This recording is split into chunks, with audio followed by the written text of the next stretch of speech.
Good evening students, welcome to my channel Ayanshi online classes.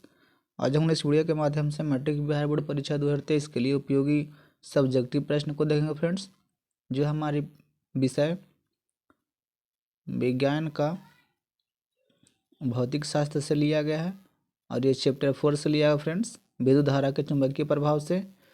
तो चलिए question की तरफ चलते हैं। उससे पहले आप लोग वीडियो को लाइक कर दें, अपने दोस्तों को पास शेयर कर दें, और चैनल पे नए हैं या अभी तक आप सब्सक्राइब नहीं किए हैं तो प्लीज़ चैनल को सब्सक्राइब करके बेल आइकन का बटन दबा दें, जिससे कि हमारा सारा वीडियो आप लोग को दिख सके।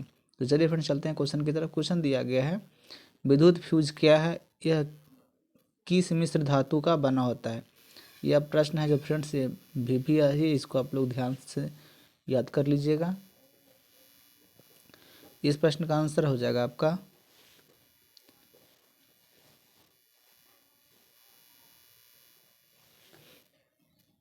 कि विद्युत परिपथों के लिए फ्यूज का तार उपयोग होता है। फ्यूज तार का उपयोग होता है। यह अति भारण अथवा लघु पतन के कारण उत्पन्न उच्च विद्युत धारा के बहने पर यह गल जाता है तथा सुरक्षा प्रदान करता है। फ्यूज तार तांबे तथा टीन के मिश्र धातु से बना होता है। नेक्स्ट प्रश्न है, लघु पतन से आप क्या समझते हैं। तो इसका आंसर हो जाएगा फ्रेंड्स आपका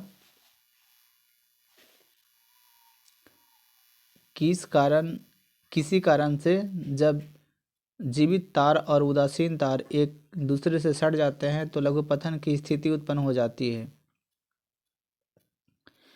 इस परिस्थिति में प्रतिरोध शून्य हो जाता है और परिपथ में तीव्र धारा बहने लगती है। धारा के उच्च होने पर काफ़ी ताप उत्पन्न होता है, जिससे अग्नि की उत्पत्ति होने लगती है तथा परिपथ में आग लगने की भय रहता है। नेक्स्ट प्रश्न है फ्रेंड्स, ये भी प्रश्न है, याद रखिएगा आप लोग। विद्युत बल्ब में निष्क्रिय गैस क्यों भरी जाती है। विद्युत बल्ब में निष्क्रिय गैस क्यों भरी जाती है। तो इसका आंसर हो जाएगा आपका बल्ब के अंदर टंगस्टन करता रहता है। इस तार का बना कुंडली बल्ब के अंदर उत्पन्न ताप के कारण प्रकाश देता है। अगर बल्ब में ऑक्सीजन की उपस्थिति होगी तो कुंडली ऑक्सीकृत होकर जल जाएगा और बल्ब फ्यूज कर जाएगा। यही कारण है कि बल्ब के अंदर निष्क्रिय गैसें नाइट्रोजन और आर्गन आदि भरी जाती है ताकि बल्ब फ्यूज नहीं हो सके। नेक्स्ट प्रश्न है फ्रेंड्स, विद्युत धारा के चुंबकीय प्रभाव से संबंधित दक्षिण हस्त अंगूठा का नियम लिखें। दक्षिण हस्त अंगूठा ये भी प्रश्न है फ्रेंड्स, याद रखिएगा आप लोग। तो इस प्रश्न का आंसर हो जाएगा आपका दक्षिण हस्त अंगूठा का नियम कि जब दाहिने हाथ की तर्जनी अंगुली माध्यमिका उंगली और अंगूठा इस प्रकार फैलाकर रखा जाता है कि 3 अंगुलियां एक दूसरे के साथ लंबवत हो। अगर तर्जनी उंगली चुंबकीय बल की दिशा की ओर, अंगूठा चुंबक की गति की ओर इंगित करता हो तो माध्यमिका अंगुली प्रेरित धारा की दिशा को इंगित करेगा। इस प्रकार आप लोग लिख देंगे फ्रेंड्स, तो 2 में 2 मार्क्स मिल जाएगा। अगर 5 मार्क्स में अगर पूछेगा तो 5 मार्क्स मिल जाएगा। तो चलिए नेक्स्ट प्रश्न को देखते हैं। नेक्स्ट प्रश्न दिया गया है, डिस्ट धारा के कुछ स्रोतों के नाम लिखें। तो बैटरी और विद्युत धारा इसका आंसर हो जाएगा। विद्युत मोटर, बैटरी और विद्युत मोटर ये जो है क्या फ्रेंड्स, डिस्ट धारा के स्रोतों के उदाहरण है। नेक्स्ट प्रश्न है कि 2 चुंबकीय क्षेत्र रेखाएं एक दूसरे को परिच्छेद क्यों नहीं करती। तो इस प्रश्न का आंसर हो जाएगा आपका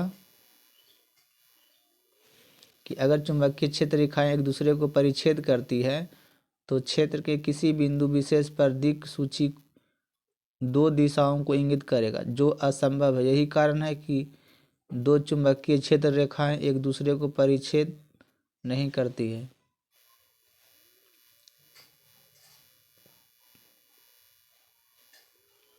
नेक्स्ट प्रश्न है, चुंबकीय क्षेत्र को उत्पन्न करने वाले 3 तरीकों की सूची बनाइए।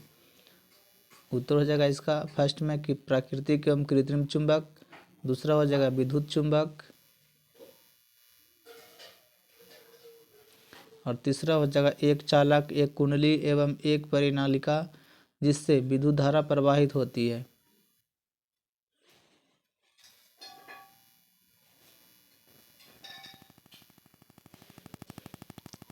नेक्स्ट प्रश्न है विद्युत चुंबक और अस्थायी चुंबक में अंतर बतावें। तो इसका आंसर हो जाएगा आपका नरम लोहे के क्रोड पर धारावाही कुंडली लपेट कर धारा प्रवाहित की जाए तो यह विद्युत चुंबक बन जाता है। इसका चुंबकत्व तभी तक रहता है जब तक कुंडली में विद्युत धारा प्रवाहित होती रहती है।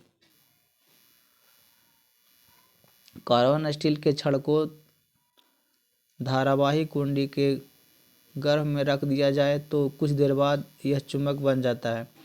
अब धारा का बहना बंद कर दिया जाए तब भी यह छड़ अपने चुंबकत्व का त्याग नहीं करता है। यह स्थायी चुंबक कहलाता है। नेक्स्ट प्रश्न है फ्रेंड्स कि विद्युत चुंबक की विशेषताओं को लिखें। तो इसका आंसर हो जाएगा आपका विद्युत चुंबक का चुंबकत्व अस्थायी नहीं होता है। जब तक धारा बहती है चुंबकत्व कायम रहता है और धारा के बंद होने पर चुंबकत्व समाप्त हो जाता है।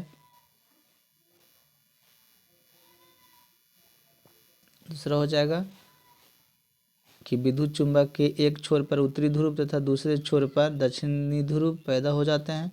धारा की दिशा उलटने पर ध्रुवों की स्थिति बदल जाती है। तीसरा हो जाएगा फ्रेंड्स कि विद्युत चुंबक के चुंबकत्व की तीव्रता परिनालिका में फेरों की संख्या, धारा के मान तथा क्रोड की प्रकृति पर निर्भर करता है। नेक्स्ट प्रश्न है फ्रेंड्स, ये VVI प्रश्न होगा आपका, याद रखिएगा। विद्युत चुंबकीय प्रेरण से क्या समझते हैं। तो इसका आंसर हो जाएगा वह प्रक्रम जिसके द्वारा किसी चालक के प्रवर्ती चुंबकीय क्षेत्र के कारण अन्य चालक में विद्युत धारा प्रेरित होती है, विद्युत चुंबकीय प्रेरण कहलाता है।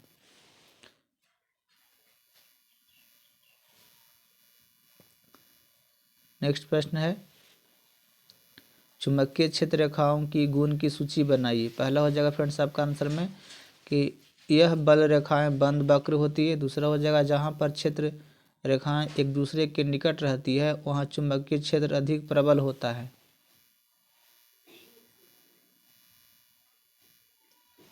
तीसरा हो जाएगा कि दो चुंबकीय क्षेत्र रेखाएं एक दूसरे को प्रतिच्छेद नहीं करती है। और 12वां क्वेश्चन है फ्रेंड्स कि विद्युत जनित्र के सिद्धांत क्या है। ये प्रश्न भी आए फ्रेंड्स, याद रखिएगा इसको आप लोग। इसका आंसर हो जाएगा विद्युत जनित्र में यांत्रिक ऊर्जा का उपयोग चुंबकीय क्षेत्र में रखें किसी चालक को घूर्णी गति प्रदान करने में किया जाता है। इसी कारण विद्युत धारा उत्पन्न होती है। अतः विद्युत जनित्र में यांत्रिक ऊर्जा को विद्युत ऊर्जा में परिवर्तित किया जाता है। नेक्स्ट प्रश्न है फ्रेंड्स विद्युत धारा की प्रबलता की परिभाषा दें। तो इसका आंसर हो जाएगा आपका किसी चालक तार से प्रति सेकंड बहने वाली आवेश को विद्युत धारा की प्रबलता कही जाती है। यानी कि I बराबर हो जाएगा I बराबर Q/T हो जाएगा। नेक्स्ट प्रश्न है चुंबक किसे कहते हैं। तो इसका आंसर हो जाएगा फ्रेंड्स वह पदार्थ चुंबक कहे जाते हैं जो चुंबकीय पदार्थ को अपनी ओर आकर्षित करता है। इसे स्वतंत्रता पूर्वक वायु में लटकाने पर उत्तर दक्षिण दिशा को इंगित करता है। इसमें उत्तर और दक्षिण दो ध्रुव होते हैं। यहाँ पे तो नहीं, यहाँ पे दो होगा फ्रेंड, दो ध्रुव होते हैं। नेक्स्ट प्रश्न है फ्रेंड्स चुंबक के निकट लाने पर दिक् सूचक की सुई विक्षेपित क्यों हो जाती है। तो इसका आंसर हो जाएगा आपका दिक् सूचक सुई भी एक छोटा चुंबक है जिसमें N ध्रुव और S ध्रुव मौजूद है। जब चुंबक के समीप इसे लाया जाता है तो इनके ध्रुवों के बीच आकर्षण अथवा प्रतिकर्षण के कारण चुंबकीय सुई विक्षेपित हो जाती है। नेक्स्ट प्रश्न है फ्रेंड्स कि फ्यूज के तार की 3 प्रमुख विशेषताएं क्या है। तो आंसर हो जाएगा फ्यूज के तार की 3 प्रमुख विशेषताएं निम्नलिखित है।